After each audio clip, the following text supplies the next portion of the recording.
C'est la fin de ce journal. Beau fixe, Sandrine Danse, bonjour. Bonjour Philippe Calais. Alors on va parler de grands crus, mais il ne sera pas question de vin ce matin. Non, je vous propose plutôt un petit café ou un grand. Voilà. Au lait, sucré. Je sais pas comment vous le buvez. Je préfère vous. bien serré. Ah, ça m'étonne pas de vous. Et on va en parler avec notre invité dans un instant. Je me demande si l'adage dis-moi comment tu bois ton café, je te dirai qui tu es. Bonjour Philippe Marmet, soyez le bienvenu. Bonjour. Est-ce que la manière dont on boit un café, Pascal, je vous ai dit Philippe, c'est Pascal, c'est parce qu'il y a Philippe Calais en face de moi. Est-ce que la manière dont on boit un café peut révéler pas mal de choses sur la personnalité? Du coup, il s'en va, Philippe, il a peur de ce qu'on va dire. Philippe, revenez. Non, je croyais que vous parliez uniquement avec non, votre moi je veux invité, savoir si quand on prend un petit café serré, si ça signifie quelque chose par rapport à la personnalité. Bon, c'est difficile à dire. Je crois que pour les vrais amateurs de café le prennent en général plutôt serré, je pense, non? Ça dépend des nationalités, en fait. vrai en quelque sorte. Voilà. Serré, c'est l'Italie. C'est les Italiens qui sont les champions de la torréfaction, toute catégorie, qui boivent le café ristretto, donc serré. Mais en Amérique, par exemple, on le boit avec énormément d'eau. Il a peu de saveur, mais les gens l'aiment comme ça. Hein. Oui, c'est ce qu'on appelle du jus de chaussette. Alors. Oui, pour nous. Maintenant, je vais vous appeler Philippe Calais, si ça vous va, parce que vous le prenez. Caletto. Merci beaucoup, bonne journée. À bientôt. Grazie. Belle RTL, jusqu'à 11h, Beau fixe, Sandrine Danse. Bonjour à tous, excellent mercredi. Je sais que pour la plupart, vous êtes heureux, vous êtes de bonne humeur aujourd'hui parce que demain, c'est congé. Enfin, pas pour tout le monde. Nous serons là pour vous accompagner dans Beau fixe et ce sera un plaisir. Vous l'avez compris, ce matin, nous allons parler de café avec Pascal Marmet. Rebonjour, vous avez sorti aux éditions du Rocher le roman du café. C'est absolument passionnant parce qu'on découvre et on apprend plein de choses dans votre livre. Comment avez-vous eu cette idée de vous pencher, plus profondément dans cette tasse de café? Alors, tout d'abord, c'est une collection mythique aux éditions du Rocher. C'est la collection de notre ami Vladimir Fedorovski, qui s'appelle la collection des lieux et destins magiques. Donc c'est une collection fabuleuse, il y a plus de 110 titres. Il est venu souvent chez nous. Voilà, absolument, mais c'est un ami et je le salue au passage si jamais il nous écoute. J'avais signé l'année dernière le roman du parfum, toujours aux éditions du Rocher, dans la même collection de Vladimir Fedorovski. Et Vladimir m'a demandé d'écrire quelque chose sur le café parce qu'on est toujours dans les arômes. Et vous avez remarqué que dans le café, je parle beaucoup également de parfum. Notre ami Julien est licencié parce qu'il a comparé une certaine marque de café aux aldéhydes qu'on trouve dans Chalimard de Guerlain. Voilà. Qui sont très très bons d'ailleurs. Donc il y a beaucoup de parallèles entre le café et le parfum et j'ai rencontré beaucoup de gens formidables pendant que j'ai écrit ce livre, notamment Gloria Montenegro qui est l'ex-ambassadrice du Guatemala en France, qui m'a confié qu'en Amérique du Sud et en Amérique centrale, notamment au Guatemala, on compare les grands crus de café à des grands parfums. Alors c'est vrai que le café est partout, il est présent, il a traversé notre histoire, il est dans notre quotidien et on se pose rarement la question de savoir, en tout cas quand on n'est pas spécialement plus amateur que ça, de savoir d'où il provient, comment on l'achemine jusqu'à chez nous. On va découvrir tout cela avec vous ce matin. Alors si vous avez envie de jouer, vous savez ce qu'il vous reste à faire. Nous appeler au 070 344 040, nous envoyer un petit SMS au 33 23 avec Beau fixe pour vos remarques, vos questions et nous dire aussi comment vous buvez votre café, comment vous l'aimez, à quel moment de la journée aussi. La page Facebook est disponible. Quant à nous, on va mettre un peu de musique, le temps quand même d'aller chercher une petite tasse de café. Et puis on démarre le questionnaire dans un instant. Je vous rappelle que vous jouez pour la finale de vendredi qui vous emmènera, vous et la personne de votre choix, en Jordanie. RTL, 9h-11h, Beau fixe, Sandrine Danse. Pascal, je vous propose d'accueillir la première candidate de la matinée qui est Nathalie. Bonjour Nathalie. Bonjour Sandrine. Et je vous présente Pascal Marmet qui nous accompagne ce matin. Bonjour Pascal. Bonjour Sandrine. Non, Nathalie. Nathalie, pardon. Chacun son tour. Nathalie, vous êtes du côté... Dans quelle région êtes-vous en fait? Dans la région de Genly. En fait, c'est juste à côté de Frameries. D'accord, parfait. Le café un peu beaucoup, à la folie, passionnément? À la folie. À la folie? Vous êtes à combien de tasses par jour? Oh là, je suis bien facilement 7-8. Oui, elle est au-dessus de la moyenne quand même. Oui, un petit peu au-dessus de la moyenne, mais ça va, elle n'a pas encore les habitudes à la Balzac, qui buvait plus de 50 cafés par jour, je vous le rappelle, Honoré de Balzac. Parce que vous savez que c'est quand même pas excellent non plus pour le cœur notamment, hein, Nathalie. Oui, je sais, mais dans mon travail, en fait, le problème, c'est que mes clients, à peine que j'arrive, il y a déjà ma tasse qui est prête sur la table et tout, donc... Vous êtes aide ménagère, donc vous allez de maison en maison, on va dire, et à chaque fois, vous accueillez. Ah bah oui, parce que ça fait partie aussi de l'accueil le café finalement? Quelqu'un arrive, on propose une tasse de café. Bien sûr, c'est comme disait Balzac, je reprends tout à l'heure, le café était le parlement du peuple, il disait. Donc effectivement, c'est le café causerie, le café lieu aussi. Les cafés, c'est important. Et puis le café, c'est un dynamisant, c'est un énergisant, le café social. Donc voilà. Bon Nathalie, bonne chance à vous. 3 questions, et puis peut-être une place en finale vendredi et un voyage à la découverte. Vous connaissez un peu la Jordanie, Nathalie? Non, j'ai jamais essayé en fait. Non. Alors Donc, on y boit du thé, bien. mais on y boit aussi beaucoup de café en Jordanie. Je vous confirme. Je serais heureuse alors. Première question Nathalie. Avec près de 15 000 salons répartis dans 50 pays, cette chaîne est la première multinationale de café au monde. Ces enseignes, vues et revues dans les films et séries américaines, sont encore relativement rares en Belgique, bien que on en connaisse une à l'aéroport notamment. De quelle enseigne au logo vert et blanc parlons-nous, Nathalie? J'attends les propositions. Starbucks ou Hard Rock Café? Le premier. Oui, Starbucks, effectivement. Et au départ, en 1971, ce sont ces 3 hommes qui sont à l'initiative de cette chaîne. Absolument, ces 3 partenaires inspirés par le torréfacteur Alfred Pett qui fonde à Seattle la première maison Starbucks, pionnière et toujours reine des expressos des bars américains. C'est un prof d'histoire qui s'appelait Zev Siegel, un prof d'anglais qui s'appelait Jerry Baldwin et Gordon Broker qui était l'écrivain. Et voilà qu'ont fondé cette entreprise qui tient son nom du roman Moby Dick et évoque la tradition maritime des négociants de café.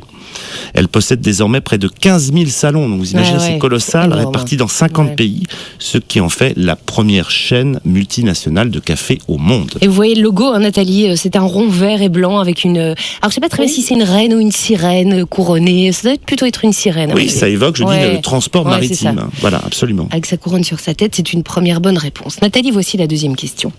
Il représente 75% de la production mondiale de café. Cette variété originaire d'Éthiopie s'est répandue dans le monde entier. Délicat et exigeant, il est cultivé à flanc de montagne, entre 600 et 2000 mètres d'altitude, et a une teneur en caféine relativement basse. Quel est le nom de cette célèbre variété? J'attends les propositions. Arabica ou Robusta? Arabica? Ouais, exactement. Alors c'est étonnant parce qu'avec un nom pareil, on a tendance à penser plutôt aux pays arabes. Pas du tout, c'est du côté de l'Éthiopie qu'il faut se tourner. Alors en fait, c'est un pays. Le café est né origine d'Afrique de l'Est, donc Éthiopie, Soudan, Kenya. Mais après, effectivement, il est allé dans le monde arabe. C'est pour ça qu'on l'a appelé Arabica. Hein. Et c'est vrai que dans l'Arabica, vous trouvez plus de 400 grands crus différents. C'est fabuleux. Que le Robusta, c'est un café qui est beaucoup plus robuste, comme son nom l'indique, et très chargé en caféine. Vous arrivez à dormir, Nathalie, quand vous êtes à votre Xème tasse de café, justement, puisqu'on parle de caféine. Et on dit souvent, alors légende populaire ou pas, que passé 16 heures, le café qu'on boira après 16 heures peut nous empêcher éventuellement de dormir. Vous en souffrez, vous, Nathalie, ou pas du tout? Ah non, pas du tout. Ah non, voilà. Pas du tout. Je peux même en boire après le souper. Allez, je dormirai. Il n'y a pas de problème. Non. Alors, il faut qu'elle boive de l'Arabica. Hein. Il est beaucoup moins chargé en caféine. Ouais. Il permet de mieux dormir. Le Robusta est beaucoup plus... robuste. Vous avez 8 points, Nathalie. Voici la dernière question. Ce café jamaïcain est connu pour être l'un des meilleurs au monde. Bien que ses grains poussent en altitude, ce climat est idéal pour sa culture. Comment s'appelle ce café très particulier? Là, aucune idée. J'entends les propositions. Le Pacamara ou le Blue Mountain? Le Blue Mountain? Ouais, exactement, le Blue Mountain, parce que ses grains sont légèrement bleutés. C'est de là que vient son nom en réalité. Oui, c'est le plus connu des grands crus de café, hein, Blue Mountain, aussi appelé les montagnes bleues, bien sûr, en traduction française, qui se situe à l'extrémité orientale de l'île de la Jamaïque. Il pousse dans un épais brouillard à 1600 mètres d'altitude. C'est un café qui n'a pas d'amertume, qui est hors de prix, et c'est un excellent grand cru. Parmi les 400 recensés à ce jour. D'ailleurs, dans mon livre, à la fin du livre, je parle beaucoup de ces grands crus. De ces 400 grands crus qui sont répertoriés. Il y en a qui ont des noms étonnants. Hein. On l'a dit, le Pacamara, qu'on appelle aussi le Pacas. Il y a le Matagalpa, le Supremo, le Sigri, qui vient de Nouvelle-Guinée, le Matari Bani Matar. C'est tout un jargon. Il y a tout un jargon qui est lié quand même au monde du café. Oui, un abécédaire amoureux du café aussi. Oui, d'ailleurs, j'en parle à la fin du livre. Il y a une question sur le sujet, j'ai vu tout à l'heure. Mais c'est bien, c'est fabuleux. Le café, c'est tout un monde. Hein. C'est comme le vin. Il y a des grands crus de vin, mais il y a des grands crus de café. Bon, Nathalie, Qui l'eût cru? C'est pas mal du tout. 18 Ouais. points. Non, C'est déjà pas mal. c'est déjà vous avez le mérite d'avoir démarré le questionnaire en plus, hein, Nathalie. Oui, c'est pas évident. Être la première, c'est vrai qu'on est un peu plus stressé, on ne sait pas sur quoi on va tomber, donc c'est vrai que c'est bien. 18 points, je suis contente. Eh ben voilà, on est ravis. On vous entendra peut-être tout à l'heure. Si ce n'est pas le cas, on vous fait de gros bisous. À bientôt, Nathalie. À bientôt, bonne journée. Et pour revenir jouer avec nous ce matin, 070 344 040, comme d'habitude, beau fixe par SMS au 33 23. 9h-11h, beau fixe, Sandrine Danse. On se met au café ce matin et c'est vraiment pas un problème avec Pascal Marmet qui est notre invité pour ce livre sorti aux éditions du Rocher, le roman du café. Vous allez y découvrir plein de choses. Alors moi j'ai appris, notamment dans votre livre, c'est assez étonnant. Alors on sait que les pays asiatiques sont grands consommateurs de thé, que c'est le thé qui a la priorité, mais qu'au Japon, ils n'ont entre guillemets découvert ou commencé à apprécier le café que dans les années 70, 1970. C'est quand même très tard par rapport à l'histoire du café. Bien sûr, 1970 pour nous les Français, 70 pour vous. Oui. C'est grâce à certains films, notamment avec Alain Delon, qui ont été énormément projetés au Japon. Il l'adore. Parce qu'il l'adore. Alain Delon est un véritable mythe là-bas. Et d'ailleurs, il a tout un tas de produits dérivés qu'il vend très bien là-bas. Plus mal en France et en Belgique, mais beaucoup là-bas. Et les Japonais ont découvert les films européens, aussi les films avec De Funès, on parlait tout à l'heure, les films de Claude Sautet avec Romy Schneider, Yves Montand, etc. Et vous savez que Sautet, dans les films, on allait beaucoup dans les cafés. C'était toujours en fumée, c'était café, cigarette, etc. Et à force de voir ces films, ils ont eu envie de boire du café. C'est pour ça que depuis les années 70, les Japonais boivent du café. Mais cela dit, c'est toujours le thé qui reste, j'allais dire, en termes de consommation par jour dans le monde, le thé est devant le café. Voilà, absolument. On boit 25 000 tasses de thé à la seconde dans le monde et on boit 12 000 tasses de café par seconde dans le monde. C'est quand même énorme, cela dit. Donc le thé est la deuxième boisson mondiale et le café la troisième boisson mondiale, mais la deuxième boisson européenne après l'eau quand même. Hein. L'européen se porte pas mal. On est, je crois, un peu plus de 5,5 kg de café par an, je pense. Hein. Un petit peu moins, 4,6 kg. Ah, voilà. Voilà, c'est à peu près ça. L'Europe, oui, bien sûr. On boit beaucoup de café en Suède, on boit beaucoup de café en Allemagne, on en boit beaucoup en Belgique aussi, en France. Ouais. Mais surtout en Italie, parce qu'en Italie, c'est les champions de la torréfaction. Vous le précisez dans votre livre, il y a un chapitre qui s'intitule « Comment boire un café dans le monde ». Vous le précisez, en Belgique, on le boit avec un petit morceau de chocolat. C'est vrai que bien souvent, le morceau de chocolat est d'ailleurs déposé à côté de la tasse, donc ils font. Oui, voilà, exactement. Le temps qu'on le prenne. En Suisse, on y ajoute parfois du kirsch. Oui, j'ai fait une émission hier sur la TSR et j'ai parlé avec l'animatrice, elle m'a dit oui, c'est exact, mais parfois. Oui, pas toujours. Pas toujours, évidemment. Au Liban, ça a l'air délicieux avec de la cardamone verte et puis quelques épices ajoutées. En Éthiopie, du gingembre, on y ajoute du gingembre, du sel marin, du beurre, du miel, de la cardamone, de la cannelle, des clous de girofle. Ah oui, c'est incroyable. C'est un vrai cocktail. Oui, un vrai cocktail. Au Canada, on peut y ajouter du sirop d'érable. Il y a tout un chapitre aussi avec ou sans sucre, vous verrez à la fin du livre aussi. C'est amusant. On peut aussi y ajouter du sirop de fruits. Enfin, il y a tellement de variantes et de possibilités avec le café, c'est universel. N'hésitez pas à nous faire partager la manière dont vous buvez ou d'où vous avez bu, peut-être un jour à l'autre bout du monde, un café, par SMS sur la page Facebook. On vous lit avec beaucoup de plaisir. Et pour jouer avec nous, 070 344 040. 9h-11h, beau fixe, Sandrine Danse. On parle café ce matin avec Pascal Marmet qui est notre invité. Le roman du café vous attend si vous avez envie de vous plonger dans l'aventure de celui qu'on appelle l'or brun. Et on va accueillir Sophie. Bonjour Sophie. Bonjour. Tout va bien Sophie? Je vous présente Pascal qui est à nos côtés. Enchantée, merci. Bonjour Sophie. Vous êtes à Etterbeek. Sophie, vous aimez beaucoup le café. Oui, tout à fait. Et vous êtes plutôt quoi en termes de café? Moi, j'aime beaucoup l'expresso. Si c'est un bon café, alors je mets pas du tout de lait pour le goûter, mais sinon avec un petit peu de lait pour l'adoucir un petit peu. Oui. Et c'est vrai que le café, c'est devenu aussi un vrai business. C'est-à-dire qu'on le voit maintenant pour séduire. On ne cesse de renouveler les machines, on les change, les capsules. Il y a un vrai, on customise tout. Bien sûr. Parce qu'on a l'impression que le café sera encore meilleur. Même Georges Clooney vient nous vendre du café. Ça a relancé énormément les ventes de la marque avec Nespresso, hein, c'était incroyable. Hein. Mais ce qu'il faut savoir à propos de Nespresso, là, puisqu'on parle de Georges Clooney, hein, c'est que la petite capsulette magique venue de l'espace non Schengen a été inventée déjà en 1976 par un ingénieur chez Nestlé qui s'appelait Eric Fabre. Et comme le monde n'était pas prêt, puisqu'à l'époque on était avec notre petite cafetière Moulinex à filtre, et ben ils l'ont remisé dans les tiroirs, ils l'ont gardé dans leur coffre-fort et ils l'ont ressorti à temps en 2001. Voilà. C'est malin, hein, ces ingénieurs de chez Nestlé. Oui. Bon, Sophie, 3 questions et 18 points. C'est le score à égaler ou à battre. Ça marche ? Oui, tout à fait. C'est parti. Populairement utilisé pour désigner le café, il signifie celui qui ravit, ce qui incite à l'envol. Pouvant s'orthographier de différentes façons, ce petit mot est issu de la langue arabe. À quel synonyme du mot café pensez-vous, Sophie ? Kawa ? Ouais, exactement. Kawa. Alors, il y a plein d'orthographes, plein de manières de le prononcer. À l'arabe, c'est kahwa, qui veut dire une boisson qui coupe l'appétit. Oui, un petit kawa, c'est rentré dans le langage courant. Hein. Bien sûr, on peut l'appeler aussi chobé, chana, kawé, bunchoum. Enfin, il y a je sais pas combien d'orthographes. Hein. Ce kawa, c'est un vin arabe, en fait, qui désigne toutes sortes de boissons d'origine végétale. Il y a une version prophétique qui affirme que l'ange Gabriel aurait utilisé du café pour inspirer Mahomet. Avec le café, tout est possible. Hein. Toutefois, les historiens ont établi certains faits remarquables et les économistes des réalités inquiétantes. Et le café, un petit kawa. Sophie, bonne réponse, vous venez de marquer 6 points. Ah, c'est déjà bien, Sophie. Ah oui, je suis ravie. Ah oui, je sens que je vous sens beaucoup plus détendue, du coup. Chacun consomme son café à sa façon, hein, Sophie, et on ne soupçonne pas toujours les nombreuses possibilités qui s'offrent à nous. Alors si vous prenez par exemple un espresso, ce qui est votre cas, Sophie, mais que vous y ajoutez une petite couche de mousse de lait, quel nom portera-t-il ?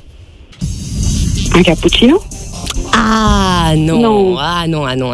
Le cappuccino, on doit le saupoudrer de poudre de cacao. Non, c'est le café macchiato. Exactement. Oui. Alors moi, parfois, je m'y perds un peu dans les noms. Il faut bien dire entre le latte, le macchiato, bon, pas le cappuccino, mais. Elle était un peu difficile cette question quand même. C'est assez nouveau, mais bon, le café macchiato, donc c'est un expresso sur lequel on verse une couche de mousse de lait fouettée.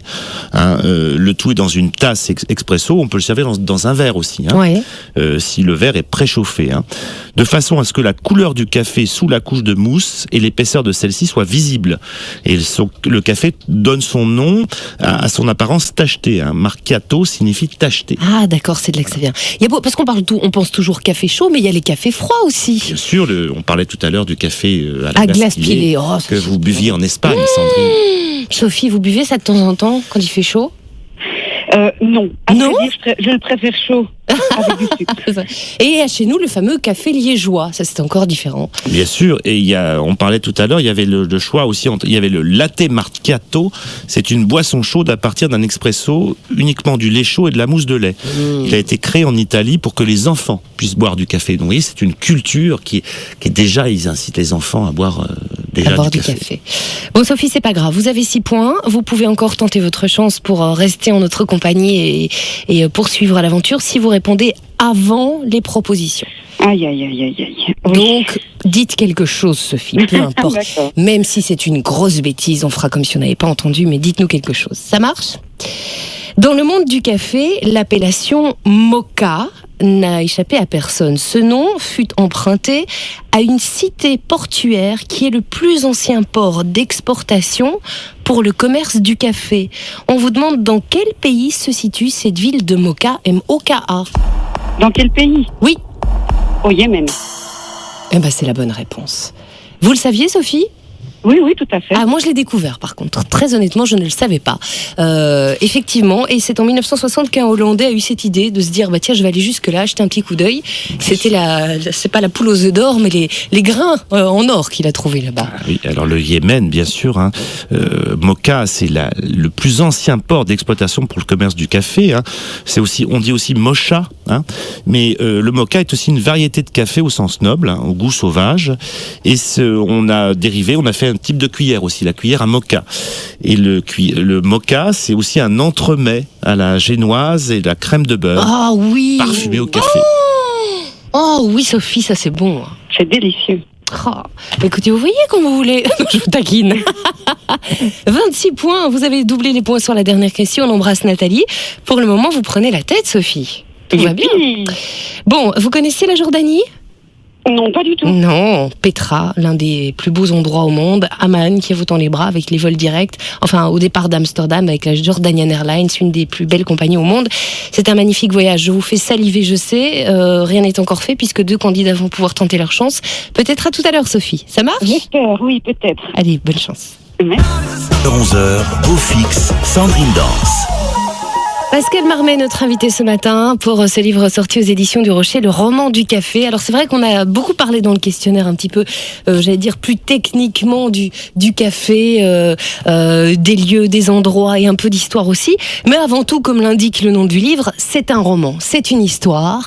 Toute la grande première partie du livre, en tout cas, concerne ce roman. Alors c'est un travail particulier parce que entre écrire un roman avec des personnages, mais y intégrer quand même des faits et des termes, des éléments historiques, voilà, oui, bien sûr. C'est quand même un travail particulier, non ? Oui, mais c'est le thème aussi de la collection. Bien c'est sûr. la petite histoire dans la grande histoire. Ouais. Donc en fait, ce roman, ça raconte l'histoire de Julien, qui est petit-fils d'un torréfacteur, qui a une petite, qui travaille dans une petite brûlerie à Paris, rue du Four, et qui du jour au lendemain va être licencié par son grand-père. Il va se retrouver à la rue et, détail important, il est aveugle. Donc il va aller se réfugier chez sa meilleure amie qui s'appelle Johanna, qui est une jeune journaliste un peu fofolle. Et il veut, depuis qu'il est tout petit, c'est un kawathérapeute, c'est un expressoman, c'est un histographe. Depuis qu'il est tout petit, il rêve d'aller en Amérique du Sud. Donc comme il peut pas y aller tout seul, il va se faire aider de sa meilleure amie et ils vont partir en Amérique du Sud. Donc c'est un roman qui incite aussi au voyage, qui invite au voyage.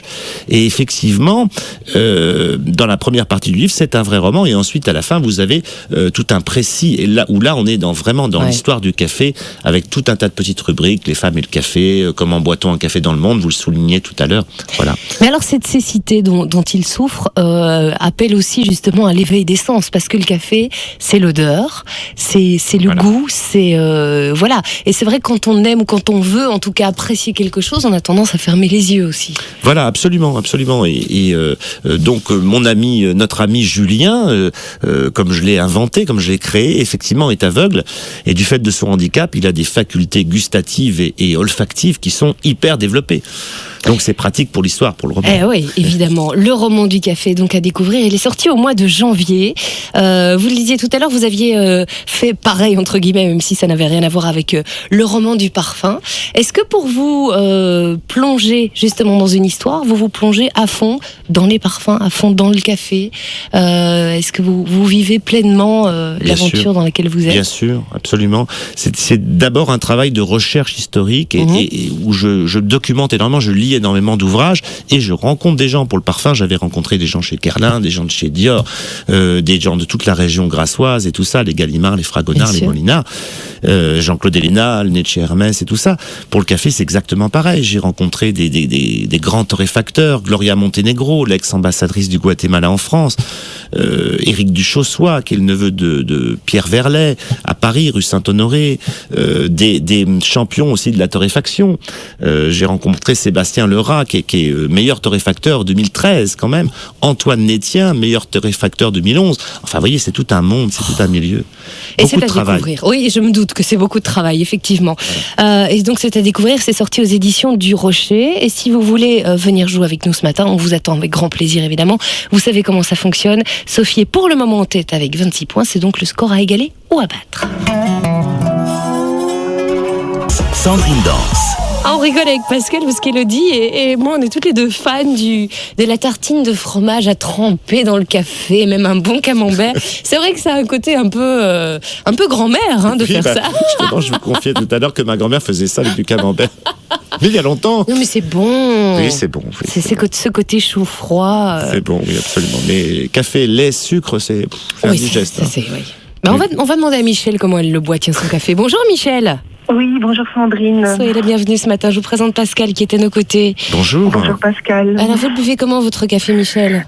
Tout noir, moi. Tout noir. Tout noir, oui. Et vous aimez, alors ça dépend les moments de la journée, mais vous accompagnez votre café de quoi ? bien, j'en prends une tasse pour déjeuner, mais je ne trempe pas ma tartine dedans. Donc voilà.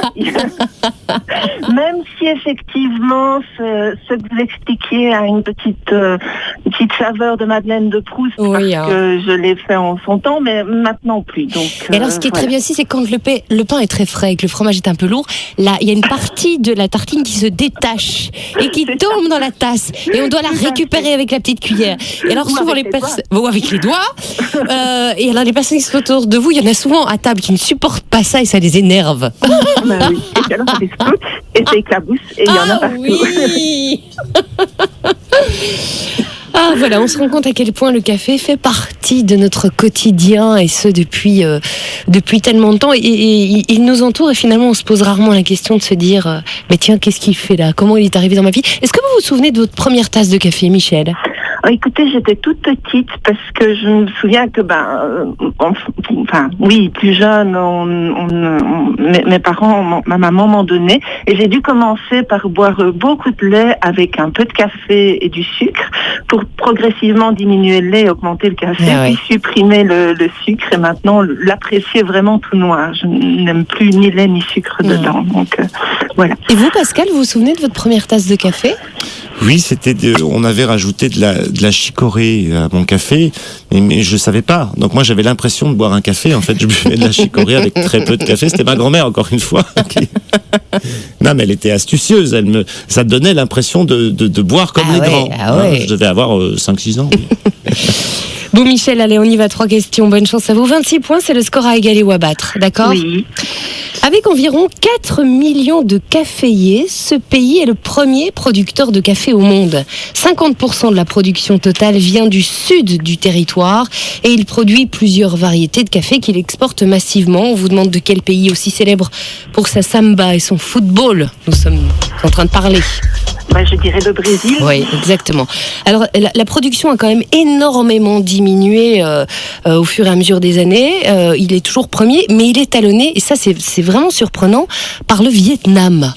C'est fou, ça. Absolument. Le Vietnam est le 2e producteur de café au monde aujourd'hui, alors qu'en 1901, par exemple, le Brésil représentait 90% de la production mondiale de café. Voyez. Et maintenant, il est passé il produit beaucoup moins, 30%. Beaucoup moins, à peu 30%, près. voilà, Ouais. absolument. Le pays des émergents, pays émergents comme le Vietnam, par exemple, avec des marques... Qui n'a pas la culture du café, qui n'a pourtant. absolument pas la culture de café, mais c'est vrai qu'au niveau du rendement, c'est beaucoup moins cher. Donc il y a certaines grandes marques, très grandes marques, qui achètent des centaines de kilomètres de terre pour planter des caféiers sauvages et puis après qui les cultivent, bien sûr. Alors, c'est vrai que le climat s'y prête, chaud, humide. Voilà, c'est ça, un petit peu montagneux, chaud, humide, c'est exactement le pays de prédilection du café. Michel, c'est une première bonne réponse. Voici la deuxième question. Cette action consiste à griller les grains pour en libérer les arômes tout en tempérant leur acidité naturelle. Plus elle est longue, plus le café sera fort et amer et moins le caractère d'origine du grain sera prononcé. On vous demande quel est le nom de cette action. Je pense que c'est la torréfaction. Mais vous dites bien, effectivement.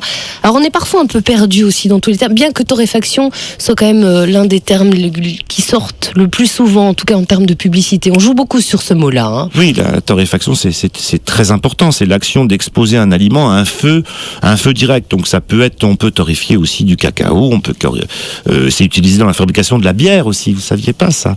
On peut torréfier des amandes, des noisettes. Ah aussi, oui, pour fabriquer des bières. Bien sûr. Ce sont les Arabes qui ont découvert fortuitement ce processus au XIVe siècle. Vous avez probablement visité déjà des endroits où on torréfie. Ça sent très très fort. C'est parfois écœurant d'assister à... Moi, j'aime bien. Vous aimez bien? J'aime bien parce que ça me donne l'ambiance et surtout l'odeur de mon enfance. Si vous allez chez un petit torréfacteur, par exemple le samedi, où vous avez l'impression de retrouver les odeurs de votre enfance, et là, vous allez pouvoir déguster un grand cru. Effectivement, il y a l'odeur du café. Du café un peu réchauffé quand même. C'est l'impression que ça donne. Oui. Torréfié, mais vous allez pouvoir déguster un grand cru, donc ça va compenser un petit peu. Michel, vous avez 16 points, c'est très bien. Alors, il y a 2 solutions. Vous attendez les propositions et vous égalez à 26 points. Vous répondez avant et vous faites un parcours sans faute à 36 points. D'accord ? On va voir, oui. Alors, Alors, pour noter un café, 3 dimensions sont à prendre en compte, Michel. Tout d'abord, le corps, c'est-à-dire sa densité, la masse de sa texture et sa persistance en bouche. Ensuite, la saveur, à savoir les goûts originels de chaque café. Mais quel est le 3e aspect à considérer ? L'acidité ou l'amertume ? Je dirais l'acidité. Ouais, vous dites bien, effectivement, l'acidité que l'on retrouve dans votre abécédaire amoureux. J'aime bien ce titre. Oui, c'est abécédaire amoureux. Vous savez, mon livre, c'est un petit peu un dictionnaire amoureux, un mini dictionnaire amoureux du café. Donc là, abécédaire amoureux du café, bien sûr. Parce que quand on aime le café, on peut être qu'amoureux du café. C'est une vraie histoire d'amour que vous avez racontée finalement dans ce livre. Oui, c'est une belle histoire d'amitié aussi entre Julien et Johanna, mais c'est un amour pour le café. Oui, j'aime beaucoup cette boisson maintenant, encore plus depuis que j'ai écrit ce livre, parce que j'ai appris à m'éduquer en matière de café. C'est-à-dire, je bois toujours mes petites dosettes magiques venues de l'espace non Schengen le matin pour me réveiller comme carburant. C'est très pratique, mais le samedi ou le week-end, j'aime bien déguster un grand cru de café, donc je vais chez le petit torréfacteur. Vous savez que c'est un métier qui est vraiment en expansion. Il y a plus de 800 néo-torréfacteurs, donc nouveaux torréfacteurs en France aujourd'hui, qui travaillent à l'ancienne, mais des jeunes. Il y a un retour aux sources en fait. Oui, absolument. Et c'est bien. Absolument. Bon, mais Michel, 26 points. Vous avez égalé le score de Sophie. Ce qui signifie que si le ou la dernière candidate fait pareil, c'est la question subsidiaire qui vous départagera. D'accord, Michel ? Oui. Un gros bisou à vous et à tout à l'heure. Il reste non pas une palace, mais une tasse à prendre ce matin avec nous au 070 344 040. Beau fixe par SMS, on vous attend. Bel RTL, everybody needs somebody to love. Et si vous aimez quelqu'un, vous pouvez l'emmener, si vous jouez avec nous, en Jordanie. C'est un pays absolument magnifique. La Jordanie millénaire vous tend les bras pour la découvrir. Il faut jouer avec nous, être sélectionné pour la finale de vendredi, mais je peux vous dire que c'est un magnifique voyage.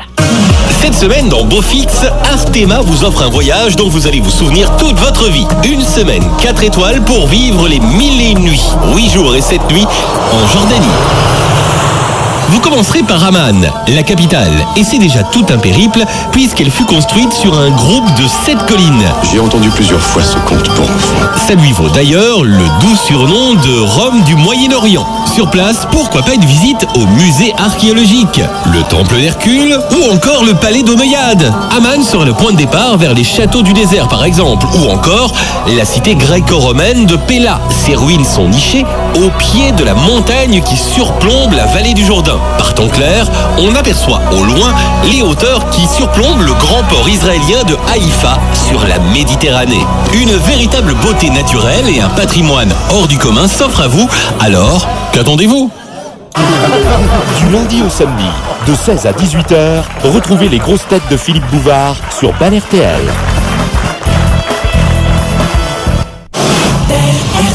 Chaque jour, vous êtes plus de 625 000 à nous écouter. Merci de nous avoir choisis comme votre radio préférée. Bel RTL, première radio généraliste francophone. Le taux de votre carnet d'épargne, avec combien de... Beaufix, Sandrine Danse. Avec Pascal Marmet qui nous accompagne, et le roman du café, c'est sorti aux éditions du Rocher. Si vous aimez le café, si vous aimez lire et si vous aimez les histoires, vous allez adorer vous plonger dans ce livre. On y apprend et on y découvre plein de choses, et notamment que le premier café, donc le lieu, en tout cas en Europe, s'est ouvert en Allemagne en 1670, ce qui est quand même déjà... on sait, il existe toujours cet endroit. Oui, bien sûr.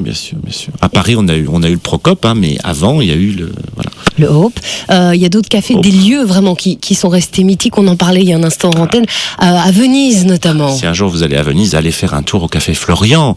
C'est un des plus beaux cafés d'Europe. Casanova, il y avait ses habitudes. Donc vous voyez, Madame de Staël, Proust, enfin bon, c'est extraordinaire. Alors puisque vous parlez des femmes, c'est vrai que c'est précisé aussi à la fin de votre livre, le café, le lieu, l'endroit, dans l'histoire était d'abord essentiellement un lieu où on accueillait les hommes. Les femmes n'y avaient pas leur place. Bien au sûr, café. Absolument. George Sand était toléré. au café Procope, quand elles venaient seules. En revanche, elles avaient le droit de venir avec leur mari accompagné, bien sûr, mais seules, c'était difficile. Il y avait ce côté comme ça, un petit peu... Parce que c'était un lieu où on échangeait des idées, où on... Oui, on débattait, on échangeait des idées, on y fumait la pipe, on y discutait beaucoup philosophie, littérature, politique. Gambetta allait au Procope, etc. C'est vrai, les femmes étaient... on n'avait pas encore progressé à ce niveau-là. Il a fallu attendre longtemps pour que les femmes puissent accéder à boire un café. Aujourd'hui, en Italie, c'est tout à fait courant qu'une femme seule, elle prenne un café au comptoir. Il y a aucun Avant problème. d'aller travailler, bien souvent. Avant d'aller travailler, bien sûr. Mais par exemple, en Europe, il a fallu attendre, et ça, on le déplore, mais il a fallu attendre les années 60 pour que les femmes au Portugal puissent entrer boire un café. Vous imaginez ? C'est assez récent quand même. Aujourd'hui, est-ce qu'on a une idée ? Est-ce qu'on sait si la consommation de café est équivalente pour un homme et une femme à peu près ? Oui, elle est équivalente à peu près. Tout petit peu plus pour les hommes quand même. Et si vous voulez venir jouer avec nous ce matin, c'est la toute dernière chance qui vous est offerte au 070 344 040. N'oubliez pas la page Beaufix. Vous y retrouverez justement sur la page Facebook et Beaufix de l'émission la couverture de ce livre de Pascal Marmet qui nous accompagne pour la dernière ligne droite, le dernier quart d'heure. J'ai rangé tout ce qui traînait, poussé les meubles et les regrets. 9h-11h, Beaufix, Sandrine Danse. C'est le dernier candidat de la matinée, c'est Fabrice. Bonjour Fabrice. Bien le bonjour. Je vous présente Pascal Marmet qui est à nos côtés ce matin. Bonjour. Bonjour Fabrice. Vous êtes à Cours-Saint-Étienne. Oui. Et vous aimez le café, mais comment et où aussi ? Oh, j'aime le café tout au long de la journée, avec un peu de lait le matin et un peu de sucre, noir pendant ma journée. Ah, c'est drôle ça.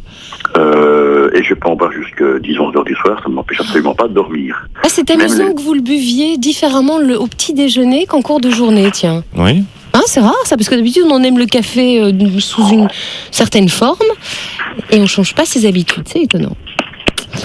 Oui. Bon, Fabrice, soyez le bienvenu. 3 questions vous attendent. 26 points, c'est le score à égaler ou à battre, détenu par nos dames Sophie et Michel. C'est pas mal ça. C'est pas mal, hein ? Oui, je trouve aussi. Beaucoup de messages ce matin qui nous disaient merci beaucoup. Moi, je ne saurais pas me passer de café. J'en bois jusqu'à 20 tasses par jour, nous disent certains. Voilà, le café qui fait partie de notre quotidien. Première question, Fabrice. Oui, vous disiez ? En cuisine, ça passe très bien aussi le café. Oui, vous pensez au tiramisu par exemple ? Entre autres, mais ici dernièrement j'ai fait des sols avec une crème de café. Ça passe très bien. Ah oui ? Oh, ouais. C'est étonnant. Coquille Saint-Jacques aussi. Ah oui ? Oui, bien sûr. Vous savez que moi j'ai rencontré Auguste Nétia aussi, et il me dit que maintenant dans les grands restaurants parisiens, il y a une carte des cafés. Donc on peut déguster des grands crus aussi. Comme il y en a pour le vin ou les cocktails. Voilà, absolument. Et on parlait du mocha tout à l'heure, qui est un entremets à base de café aussi. Ça me plaît, ça me tente mieux, excusez-moi Fabrice, mais ça me tente un peu plus que vos sols. Mais pourquoi pas ? Il y a un petit côté. Pourquoi pas, absolument. Bon, allez, bonne chance Fabrice. Merci. Écoutez cette première question. Au cours des siècles, différentes inventions sont venues faciliter et améliorer aussi notre consommation du café. Melita Benz fait partie des personnes qui ont contribué à cette amélioration. Mais qu'a-t-elle inventé, cette bonne Melita ? La cafetière. Ah non ! Non, mais par contre, elle a inventé le filtre. Oui, les fameux filtres à papier, absolument, en 1908. Ça a quand même révolutionné, entre guillemets, la manière dont on a bu le café, Bien sûr, ça a complètement changé radicalement nos habitudes en matière de café à l'époque. Il y avait la deuxième proposition, c'était le café soluble. Donc le café soluble, c'était inventé aux États-Unis par l'ingénieur japonais Sartori Kato en 1901. Voilà. Alors il y a les cafés, et puis il y avait aussi, parce que vous avez parlé de cafetières, il y a différents types de cafetières. Il y a notamment une qui me fascine toujours, qu'on voit beaucoup en Italie, en Espagne, qui sont ces cafetières métalliques grises à voilà. 2 étages. Fabuleuses. Oh là là, c'est un procédé des années 50 qui a été inventé en Italie, mais qui persiste encore énormément. On fait du bon café avec cette cafetière italienne. Ouais. Sinon il y avait la cafetière Kona. Bon, avant il y a tout un tas de cafetières, effectivement, parce que le mot cafetière est arrivé dans le dictionnaire en 1826. chez Furtière. Et puis il y a le fameux thermos à café. Ah ben oui, mais ça c'est autre chose, c'est quand on part en voyage. Ou quand on travaille sur un chantier aussi. Fabrice, avant les propositions, pour les deux questions, et ça peut fonctionner. Ok Fabrice ? Okay. C'est ralent parce que vous le saviez en plus le filtre. Oui. Ouais. Cette association est actuellement l'un des principaux acteurs du commerce équitable. En 1988, elle crée un label afin d'obtenir une juste rémunération pour les petits producteurs de café. Quel nom porte cette association ? Max Havelaar. Oui, tout juste sur le fil. Oui, Max Havelaar, effectivement, le commerce équitable, c'est vraiment le nom. Alors, ils ne font pas que le café, mais on y associe principalement le café. Absolument. Alors, c'est pas une marque, hein, c'est un label. Hein.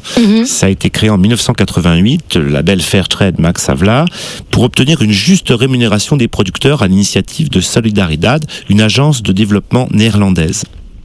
Parce que c'est vrai qu'on a oublié que le café, c'est quand même c'est un business. Hein. Il y a des sommes colossales financières qui se baladent là. Et je vous posais la question tout à l'heure hors antenne, vous qui avez fait le roman du parfum, finalement, lequel des deux était le plus puissant financièrement ? Ça reste quand même le café. Mais ça reste le café. Mais moi, sur ma couverture, j'avais mis, vous voyez, 2 petites feuilles vertes. Là, on est à la radio, donc on n'est pas à la télé. Et des grains de café. Et des grains de café. Les feuilles vertes pour le côté équitable. C'est très important, ça. Même si vous achetez votre café un tout petit peu plus cher, vous rendez service à des tas de gens, et ça c'est important. Donc allez chez votre petit torréfacteur de temps en temps, et surtout acheter du café commerce bio, équitable, etc. Et Max Havelaar, il faut leur rendre hommage, parce que ça a été les premiers à créer ça en 1988. Bravo. Voilà. Fabrice, 10 points. Vous répondez avant les propositions, vous aurez 30 points. Donc pareil, allez-y, lancez-vous. Hein. Oui. Les festins nocturnes de cet animal dans les plantations de caféiers, lui sont désormais pardonnés. C'est une créature inoffensive qui est entre, on va dire, la belette et le chat sauvage, et elle jouit du prestige de poule aux œufs d'or, puisque le café qui est ramassé dans ses excréments, et il se vend à un prix d'or au prix de la truffe. Quel est le nom de ce petit animal ? Je n'en ai aucune idée. Ah oui. Je vous avoue que je l'ai découvert aussi. Ouais. C'était la civette. Ouais, la civette. C'est très joli, cela dit, comme animal. C'est mignon, la civette. C'est entre le chat, un peu du Loir aussi. Le putois. Ouais, tout à fait. C'est énormément utilisé en parfumerie aussi, la civette. Pour le musc. La civette et l'ambre gris sont très utilisés en parfumerie. Donc là, il y a encore une relation entre le roman du parfum et le roman du café, décidément. Oui, cette petite civette, effectivement, elle fait un café qui s'appelle le Kupiluwak, qui est un des plus grands crus du monde, qui est très très cher, avec les excréments. Alors en réalité, elle mange le fruit du caféier, mais elle ne digère que la pulpe. Bien sûr, elle les ingère en grappes. Voilà. Donc ils sont rejetés en grappes. Ouais. Donc effectivement, on les récolte, on les fait sécher au soleil. Ça a l'air dégoûtant comme ça, mais pas du tout, c'est très bon. J'ai goûté un Kupiluwak, c'est magique. Ils font la même chose en Thaïlande avec des excréments d'éléphants. M'a confié un ami. Ah bon, mais ça doit faire plus de dégâts un éléphant dans les caféiers qu'une civette quand même, non ? Oui, c'est absolument. Un peu plus maladroit peut-être. Absolument, mais il y a plus de quantité. De quantité. Mais quand on dit que ça se vend cher, c'est vraiment un café c'est le double, le triple du prix d'un café normal ? C'est 10 fois le prix d'un café normal. 10 fois quand même. C'est énorme. Et ça en vaut la peine ? Oui, ça en vaut la peine. C'est vraiment exceptionnel. Bon, ok. Voilà, Kupiluwak et la civette. Allez voir sur internet ce petit animal qui est absolument magnifique. On dirait un mélange de plein de petits animaux ensemble. Il est mignon cet animal. Ouais, c'est très beau. Je suis désolée Fabrice, on vous fait de gros bisous. Mais moi de même, et c'est vrai que là on retrouve le café vraiment partout alors. Ah bah oui. On vous embrasse. Bon, il nous reste donc à départager Sophie et Michel qui ont toutes les deux totalisé 26 points. On le fera dans un instant avec la question subsidiaire. Comment aurais-je bu trop de café? Non. Bon, d'habitude je le dis bien, mais là j'avais pas envie. Voilà, c'est comme ça. Donc, je suis... C'est pas bien de se moquer, Didier. C'est mal. J'ai fait un effort extraordinaire jusqu'à la fin de l'émission pour trébucher bêtement sur un dernier titre. C'est parce que je me mets à la place de mes candidates, Sophie et Michel. Mesdames, vous êtes toutes deux ex-aequo à 26 points. Hors antenne, Élodie vous a donc posé tout à l'heure la question subsidiaire qui était la suivante. En 2010, à combien de kilos par personne était estimée la consommation moyenne de café? Vous avez répondu, Sophie. 1,1 kg. Et vous, Michel? 7 kilos.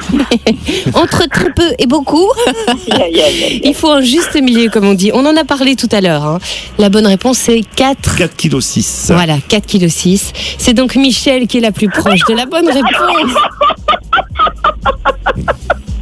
Je pense qu'elle est contente. On vous embrasse, Sophie. On vous fait de gros bisous. D'accord, ce sera pour une prochaine fois. Au revoir, Sophie. Michel, on vous retrouve vendredi pour la finale. Potassez bien les sujets de la semaine. Et sachez que demain, nous recevrons Théa Nougaro, la fille de Claude Nougaro, pour un livre très touchant. On reparlera évidemment de Claude Nougaro. Gros bisous, Michel. Au revoir. Oui, au revoir. On vous embrasse.